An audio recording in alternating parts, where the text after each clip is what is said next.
Bienvenidos a una nueva edición, a un nuevo capítulo del podcast de jardinería y paisajismo. El espacio en donde te cuento cosas de jardinería, de diseño de jardines, historias y entrevistas. Y hablando de entrevistas, hoy nos visita nuevamente José Miguel Vega, un luthier, un experto en la construcción de guitarras, que hoy nos va a contar algunas cosas interesantísimas, pero de un árbol en particular. Hoy vamos a dedicar este episodio a un árbol que recibe el nombre aquí en Argentina y en otros lugares como paraíso, la Amelia Acedarache.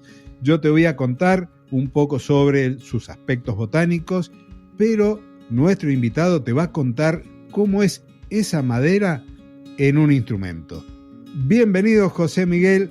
Qué gusto que me da tenerte y poder compartir conocimiento, en este caso desde tu experiencia con los instrumentos. Hola, Claudio. Encantado de estar otra vez contigo en tu programa y encantado también de contar cosas sobre la naturaleza y sobre la música, la guitarra. La verdad que son encuentros que para mí me dejan muy contento, me llenan de energía, me llenan de alegría, porque un árbol es mucho más que ese elemento decorativo que está en el jardín o que tenemos en la calle y que nos va a dar sombra. Entonces, tu conocimiento, tu experiencia en este mundo del instrumento, del mundo de la guitarra, va a darle un valor muy cercano a muchas personas, y así que empezaremos ya a hablar de ella. Sé que desde el momento que tuvimos nuestra entrevista, has hecho muchas guitarras y seguramente has tenido experiencias más gratas que otras. ¿Querés comentar algo de lo que has venido trabajando desde aquel momento hasta hoy, antes de que empecemos a dedicarle un tiempito a la Amelia Acedarache? Bueno, desde aquella fecha he hecho una guitarra con otra madera que estoy estudiando, que es la jacaranda, mimosifolia, ¿no? Entonces, esa guitarra ya está terminada, recién terminada. Ajá. Y el resultado pues es favorable, es bueno, es normal, es válido, ¿no? Y ahora estoy trabajando con una madera que es la primera vez que construyo también, y es el arce negundo. Es el único arce que tenemos en Andalucía, ¿no? En el sur de España. Ah, mira. Es el único arce que tenemos. Y estoy construyendo con esa madera, pero todavía no la tengo terminada y entonces no sé los resultados. Pero seguramente pues serán también válidos. ¿Es una madera que se usaba antiguamente en la construcción de guitarras? No, las maderas que yo estoy usando no se han usado nunca. La guitarra, el 95% de la guitarra española de aquí de Andalucía están hechas con ciprés y palo santo. Y un porcentaje a lo mejor pequeño de arce rizado, ¿no? Pero Ajá. lo común para hacer las cajas es ciprés y palo santo india. O palo santo de otro sitio, cualquier de albergia, ¿no? Las de albergia se han usado mucho, ¿no? ¿Y qué es lo que buscas en la madera? ¿Qué característica tiene que tener para que puedas decir, esta serviría para construir guitarra? ¿Qué es lo que buscas a nivel general en una madera? La madera, teniendo una densidad, es funcional perfectamente para usarla, ¿no? Y las guitarras sé que se pueden utilizar, pero lo que también busco, lo que mayoritariamente busco es lo de no cortar más árboles en los trópicos, ¿no? Y usar la madera del entorno por el tema ecológico, ¿no? Por la sostenibilidad y demostrar, esa era la palabra, demostrar que se puede construir guitarra con muchas más maderas diferentes, ¿no? Y cada madera va a tener su matiz y va a tener su característica y no van a ser ni más malas ni más buenas. Ajá. Cuando hablas de densidad dentro de lo que es la madera, podríamos entenderlo quizás como la dureza, una cosa así. Una madera blanda, como podría ser la madera balsa, no sirve para construir guitarras, y una madera, yo pienso acá una muy dura de nuestro país, que es el quebracho, que es una madera durísima. Ese tipo de madera sí sirve y la otra no sirve. Y en el medio hay una gama que te va a dar distinto tipo de sonoridad a una guitarra. ¿Entendí bien o no? Has entendido bien. Pero claro, la madera de balsa, que tiene muy poca densidad, sí se podría utilizar en otras partes de la guitarra, ¿no? En este caso se podría dar para la tapa armónica, ¿no? Porque aunque normalmente lo que usamos en la tapa armónica es el pino abeto o el cedro de Canadá, yo construyo guitarra que también utilizo madera de densidad media, ¿no? Y en función también, también suenan y son perfectamente utilizables, ¿no? Ajá. Una guitarra de calidad alta que utilizan más maderas de alta densidad o eso es indistinto. La calidad está dada por la estructura, por la construcción y no tanto por la madera que le estás colocando en la tapa y en la caja de resonancia. La madera la hay más cara, más barata, pero la madera no te va a dar la guitarra, porque el palo santo, la de albergia, tiene una densidad muy alta, ¿no? Y las guitarras de albergia, de los palos santos, están muy cotizadas, ¿no? Pero después el otro 50% de guitarras están hechas de ciprés o de flamenco, por ejemplo, ¿no? Y entonces sí que están igual de cotizadas, pero sin embargo el ciprés tiene menos densidad, ¿no? No tiene la mitad de densidad, pero casi la mitad de la densidad, ¿no? Y siguen siendo las dos buenas, ¿no? Hablando de estas maderas para la caja armónica. Correcto. Ujú. Sí, para el mástil tiene que ser bien dura para que pueda sujetar también la tensión de las cuerdas. Bueno, el mástil últimamente, hace ya no sé cuánto tiempo, pero hace ya años o tal vez siglos, se está usando la cedrela odorata que viene de Ujú. Centroamérica, ¿no? Sudamérica, ¿no? Ajá. Pero claro, antes del descubrimiento o del allanamiento, no existía esta madera, ¿no? Y entonces, ¿con qué construiría la gente? Pues construiría pues, con lo que tendrían a mano, ¿no? Por ejemplo, yo ahora mi última guitarra que estoy haciendo un mástil con ciprés, que imagino que cuando no existía la cedrela odorata, se construiría con pino o con ciprés, ¿no? Que en definitiva tiene la misma densidad, ¿no? Ajá. Otro color, que tiene otro color porque la cedrela es muy bonita, ¿no? Es muy fácil de trabajar, Mm. es como barro, Ajá. y después el pino o el cedro es más complicado de trabajar, ¿no? Así es. Me encanta todo lo que nos estás contando, pero no sé si te parece, ya comenzamos a hablar del árbol que es el protagonista del episodio, que es el paraíso, que en algún otro lado se lo llama cinamomo, también se lo llama árbol del paraíso, agrias, mirabobo, melia, y que tiene por nombre latino Melia acedarach. Nosotros utilizamos el paraíso como un árbol ornamental, como un árbol de sombra en la calle. Hay una especie que tiene forma de sombrilla, así que es el paraíso sombrilla, pero todos estos árboles tienen una característica botánica. Por lo menos en nuestros climas son árboles que pierden las hojas en el invierno, son caducifolios y aquí pueden alcanzar entre los 8 y los 15 metros. En algún lugar tengo entendido que puede crecer todavía mucho más alto. El tronco es recto, tiene la corteza así agrietada de un color pardo tirando a gris oscuro. Y esta copa, que tiene forma de sombrilla en las variedades que nosotros usamos, también puede ser redondeada y que incluso puede llegar a tener entre 4 y hasta 8 metros de diámetro. Tiene algo que me encanta, es esa fragancia que tiene cuando comienza a florecer, que deja todo el ambiente inundado de su perfume. Y hay algo que tenemos que tener en cuenta sobre este árbol, que tiene además un frutito que es una drupa, desde la botánica es una drupa globosa, entre 1 y 1,5 centímetros de diámetro, que es verde, después pasa al amarillo y que, como el resto de la planta, es tóxica, incluso hasta muy tóxica. Tal es así que se puede llegar a utilizar la planta en distintos preparados, incluso algunos para combatir insectos.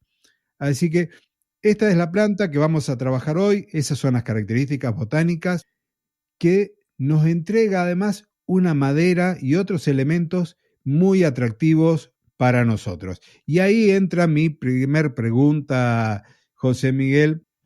¿Qué hacemos con la madera y con esos frutitos? Bueno, con los frutitos ya se sabe que, porque su nombre es árbol de los rosarios, que han hecho desde hace muchos siglos rosario y mucho alegorio para embellecer al ser humano, ¿no? Y también lo hacíamos para jugar los niños de pequeños, ¿no? Sí, hablamos de eso antes de comenzar a grabar, de lo que hacíamos cuando éramos niños. Pero eso ya quedó muy atrás en el tiempo. Sí, ya son un poco ancianos. Bueno, y con respecto a la madera, ¿qué nos regala la madera de El Paraíso? El paraíso de la Amelia, lo que primero que nos regala es su belleza, ¿no? Ujú. Tiene un marrón rojizo, ¿no? Muy bonito, una veta preciosa, ¿no? Tiene el marrón ese rojizo con marrones más claros, ¿no? Y también nos regala su facilidad de trabajo, ¿no? Es muy fácil de trabajar y al final, cuando ya está construido el instrumento, nos regala, cuando ya se barniza, lo bonita que queda, ¿no? La madera, ¿no? Que queda como dorada, ¿no? Hay algunos detalles de madera que parecen dorados, ¿no? Y ese marrón que tiene tan brillante, ¿no? Cuando se le pasa la goma laca, el barniz. ¿Qué tal? Bueno, como curiosidad, este árbol no es ni de Argentina, ni tampoco es de España, es nativo del sur y del este del Asia, sobre todo de la región del Himalaya, parte de India y de China, e incluso también hay ejemplares en Australia. Y bueno, y se ha difundido globalmente como árbol ornamental y de sombra, en donde en las zonas templadas y en las zonas subtropicales ya ha llegado a naturalizarse. Es muy común encontrarlo entonces en las alineaciones urbanas, en los parques y en jardines tanto de Europa, de América, de África, de Oceanía, y en España es muy frecuente encontrarlo en muchas ciudades y en las Islas Baleares. Pero bueno, a mí me interesa, José Miguel, poder saber cómo trabajás la madera, qué proceso tiene desde que se obtiene ese árbol, que tiene para ti características fundamentales, porque no lo tomás, no vas, comprás un árbol, lo cortan y lo tenés ahí. Vos haces una elección sostenible de la madera. Y eso, primero, ¿en qué se traduce? Antes de que entremos en sí ya a hablar de las guitarras, ¿qué es esta elección sostenible que haces de la madera? Bueno, yo estoy en contacto con jardineros de los ayuntamientos, con jardineros privados también, y entonces saben que yo busco árboles para la construcción de guitarras.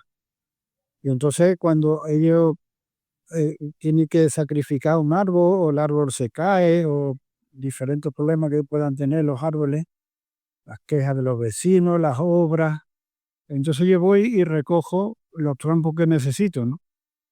Y una vez recogidos los troncos, los llevo al aserradero para laminarlos. Los lamino, después los pongo con madera para que se dé el aire, para que no pudra la madera, ¿no? Para que se airee y para que no se doblen. Hay que atarlo con cuerda para que no se doble, no se tuerza. Y esperar ya un mínimo de 5 años de secado para que pierda toda la humedad y cristalice la madera, ¿no? Ajá. Entonces, todo esto de elegir maderas de procedencia sostenible, la madera de proximidad, creo que habíamos hablado también en el episodio anterior, tiene un montón de beneficios, algunos medioambientales, que son los que te han llevado a ti a elegirlo, y también algunos beneficios económicos y sociales.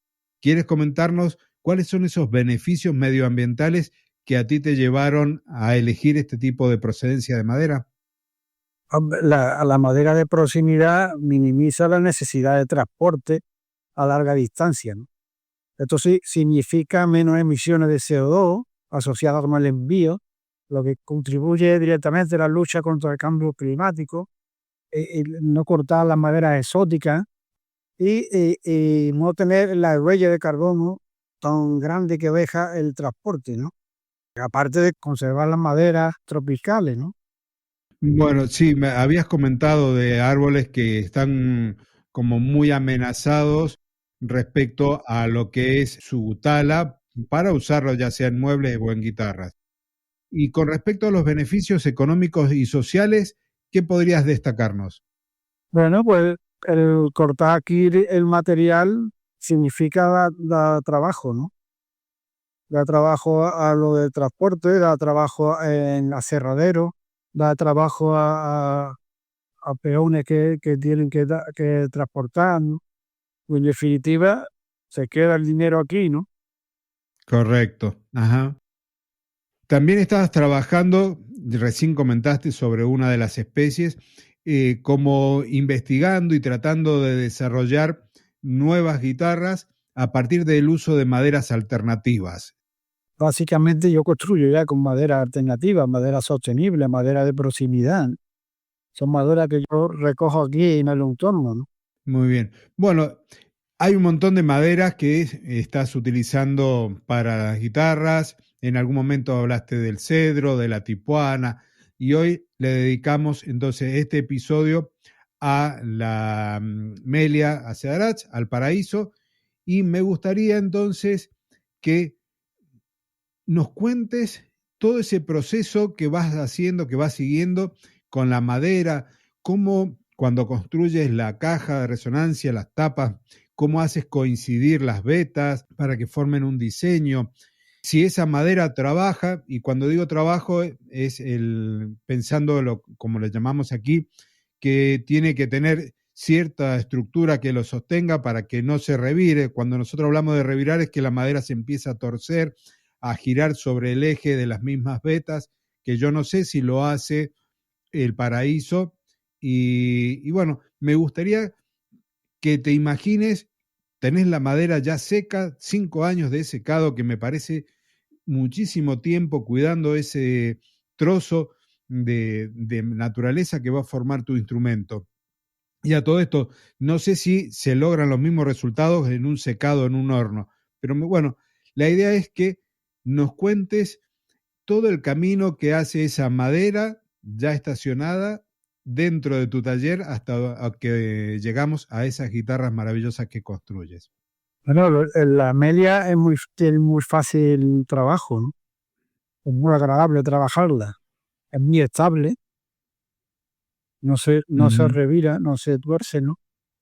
Y la guitarra efectivamente tiene una estructura. Toda la guitarra por dentro, la caja, tiene una estructura para que aguante, ¿no? Porque en definitiva las maderas tienen menos de 2 milímetros de grosor. Puede tener la madera un 8, 1,9 Claro. de grosor, ¿no? Y entonces eso tiene una estructura, ¿no? ¿La estructura esa cambia de acuerdo al tipo de madera o solamente al diseño? Y me refiero al diseño de la guitarra. Y no cambia, no cambia. La estructura siempre es básicamente la misma. Si estás utilizando una madera de más densidad, pues la estructura podría ser Mm. más pequeña, ¿no? Pero en definitiva es lo mismo, ¿no? Siempre por ejemplo, los fondos tienen 3 barras en vez de fondo o 4, Ujú. según tú consideres, ¿no? Si tiene 4, pues lógicamente serán de menos grosor, y tiene 3 serán un poquito más grosor. Los aros hay aros que tienen 1,6 milímetros, 1,8, ¿no? Entonces tienen también los refuerzos pequeñitos Ujú. para que no se rajen, ¿no? Pero en definitiva, toda la guitarra Bien. tiene los mismos refuerzos. Y la tapa armónica que también tiene un refuerzo, pues hay muchos tipos de abanico y de estructura para la tapa armónica, ¿no? Pero el más usado es uno que se llama de abanico, Ajá. que son 7 barritas, y, y, y el tanto por ciento, el 80%, 90% de la guitarra aquí en España se construye con ese sistema de abanico, de 7 barras Ajá. armónicas, ¿no? ¿Cómo trabajas la parte decorativa? ¿Cómo logras, porque comentaste de lacas, comentaste de barniz, cómo logras resaltar las vetas? ¿Cómo empalmás? Yo me imagino que usas 2 tablitas de estas finitas para hacer la tapa visible, la que vemos nosotros cuando el guitarrista ejecuta una pieza, para dibujar o para elegir cómo van a ir orientadas esas vetas, que me la imagino armando como a lo mejor una especie de mariposa o una imagen en espejo que se repite. Me refiero como si fuese una tablita que la abrimos como si fuera un libro y esa es la que va a formar la tapa. No sé cómo es exactamente. Y es así, es como un libro. Tú tienes una tabla de, por ejemplo, de 1 centímetro de grosor, y entonces la corta por la mitad y la abre. Previamente ha buscado el dibujo mejor, ¿no? Lo más bonito, ha evitado algún defecto, ¿no? Y en definitiva es coger la madera, abrirla, rajarla por la mitad y abrirla, ¿no? Y eso pasa en la tapa armónica Bien. y en el fondo también, ¿no? Son simetría, ¿no? Es una Bien. simetría. Y la línea de la veta es longitudinal, siguiendo la línea de la guitarra. Nunca se usan en forma al través o que quede perpendicular al eje de la guitarra. Todas están construidas al largo, ¿no? No sé por qué, pero habría que hacerlas también transversales, ¿no? En definitiva, no creo yo que eso afecte en el sonido, ¿no? Eso es un tema estético, ¿no? Bien, y hablando del sonido, ¿cuáles son esas propiedades acústicas únicas que se buscan en la madera? Bueno, cuando yo construí la primera guitarra con la Amelia, fue la primera que nadie apostaba por el sonido de la guitarra, y entonces me llevaba una sorpresa agradable cuando vimos que la Amelia sonaba perfectamente, ¿no? Perfectamente, y además yo creo que se parece bastante al Ciprén que hemos usado durante siglos, ¿no? Yo creo que son sonidos muy, muy parecidos. ¿Qué tal? ¿Cómo sabes cuándo está ya seca la madera como para usarla? Porque podemos hablar de 5 años, pero si justo hubo años muy húmedos, a lo mejor no logras que la madera esté suficientemente seca, o no sé si termina tomando humedad del ambiente y se hidrata la madera. La verdad que no sé cómo trabaja en un nivel donde estamos hablando de tan finito, de menos de 2 milímetros cada una de esas tablitas que vas a usar para construir. Sí, bueno, yo tengo el taller controlado de humedad, ¿no? Aunque Ah, tanto en invierno como en verano tengo las máquinas que o están quitando humedad en invierno o están echando humedad en verano, ¿no? Y, y entonces cuando yo empecé con la madera, recogiendo tronco, siempre he pesado la madera, he pesado muchos trozos de madera, ¿no?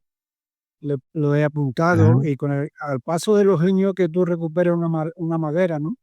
Y por ejemplo, ve que tiene los gramos apuntados, ¿no? Y lo vuelve a pesar, y llega un momento que la madera, cuando en 3, 4 años ha perdido la humedad y ya no se mueve, ya siempre pesa lo mismo, ¿no? Siempre pesa lo mismo, siempre que esté en un torno al 50% de humedad. Si, tú- ajá. si hay un taller que está al 80% de humedad, teniendo una madera de 50, la madera esa cogerá gramos. Pero yo he visto ya que la madera llega un momento que se seca y ahí se queda. Ya no se mueve más, a no ser que la meta debajo del grifo. Ajá. No, no se me había ocurrido que tenías un equipo especial para mantener la humedad en el taller. La verdad que me sorprende. Así es. Bueno, no sé si querés contarnos algo más de esta madera tan preciosa. Yo la tengo usada de forma muy rústica en lo que es el portón de mi cochera y tú la has elevado a su máxima potencia, que es emplearla en un instrumento musical. No sé si quieres contarnos algo más, como para ir haciendo el cierre de este episodio y que se quede también el oyente con, con eso mágico que es tu experiencia como luthier, con ese aire místico que por lo menos a mí se me genera de alguien que tiene la sensibilidad para utilizar la madera y construir un instrumento. No sé qué quieres contarnos como para ir haciendo este cierre de episodio. Pues me gustaría contar que en el caso de la Amelia, la he utilizado de tapa armónica en dos guitarras. Y las dos guitarras tienen un resultado muy óptimo, ¿no? Suenan muy bien, son cómodas, no sé, pero porque uno de los problemas de los guitarristas es que la guitarra tiene que ser cómoda y no ser dura, ¿no? Dura de mano izquierda, dura de mano derecha, ¿no?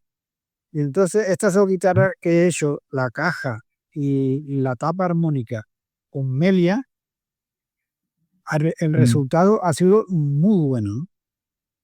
No he, Ajá. no he utilizado, perdón, sí he utilizado también el álamo para tapa armónica. Pero claro, el álamo, por ejemplo, no lo utilizaría yo como caja armónica, ¿no? Pero Bien. como tapa sí lo he utilizado una vez por su densidad, ¿no? En una densidad de 400 y algo, en menos densidad que la Amelia, que la Amelia llega a alcanzar 650 de densidad. Y entonces he utilizado el álamo una vez con resultado también óptimo, pero las dos veces que la he utilizado en tapa armónica, la Amelia, el resultado ha sido muy bueno. Ajá. Cuando estás hablando de densidad, das valores. ¿Cómo se mide la densidad de una madera? ¿Qué unidades se emplean como para poder aprender algo más hoy? Bueno, la densidad es una cosa relativa, porque la densidad no es lo mismo un árbol que se cría eh, a 100 metros de altura que uno que se cría a 2000, ¿no? No tiene nada, aunque sea la misma especie, ¿no? No tiene nada uno que está en el norte, otro que está en el sur, y entonces la densidad es una cosa relativa. Yo cojo la densidad de mis troncos haciendo cubitos de 10 por 10. Y entonces eso se pesa, y ese cubito pesa, por ejemplo, 500 gramos, pues esa es su densidad. Ajá. Bien. La densidad es una fórmula matemática que es la masa seca dividido el volumen que ocupa. Al darle de 10 por 10, ya sabes el volumen, lo pesas y con eso sacas la densidad. Claro, metro cúbico. Y entonces cada árbol, aunque sea de la misma especie, la densidad Sí. va a variar. Y supongo que también va en la misma planta, varía entre el tronco principal, las ramas secundarias e incluso la raíz. La raíz, ahora que la estoy nombrando acá, ¿se emplea para construir guitarras? ¿Qué características tiene? Las raíces, yo no, en mi caso no, pero si la raíz se utiliza, yo lo veo en la guitarra eléctrica. Ajá. Y son más densas que el tronco. Imagino que sí, ¿no? Porque conforme, yo siempre uso la primera parte del tronco, ¿no? La parte de abajo, ¿no? La parte de abajo cojo 60 centímetros, que es donde saco el fondo, ¿no? Y después de la parte de arriba ya cojo 80 para hacer los aros, ¿no? Y entonces, la madera de arriba es que nunca la he probado, pero yo supongo que será más blanda, ¿no? O bien, como tiene menos grosor, será más quebradiza. Ajá. Es cuestión de empezar a investigar y seguir trabajando como lo vienes haciendo en este desarrollo de nuevas guitarras o de viejas guitarras cuando recurres a maderas que se usaban en la antigüedad. Bueno, José Miguel, yo te agradezco enormemente que hayas pasado por aquí. Queda la invitación en un futuro a hablar sobre otro árbol, que podría ser tranquilamente el cedro, la tipuana o la que quieras. Y bueno, y gracias nuevamente por esto que estás aquí, por dedicar tu tiempo.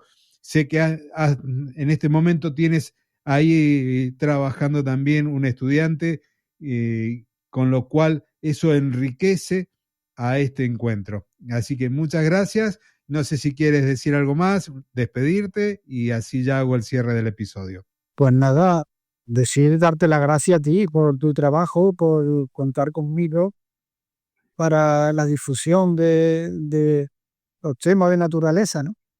Y musicales, ¿no? Y nos vemos en otro episodio, claro, cuando tú quieras.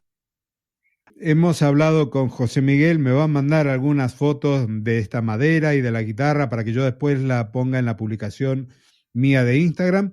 Y en las notas del episodio vas a encontrar todas las redes sociales en donde podés encontrar también sus guitarras, videos de guitarristas tocando sus creaciones. Así que dirígete a las notas del episodio y así puedes, incluso si te interesa, comprarle una guitarra a nuestro luthier número 1 aquí en el podcast. Muchas gracias entonces, José Miguel, por todo tu tiempo y la dedicación. Gracias a ti y a los oyentes que nos escuchan.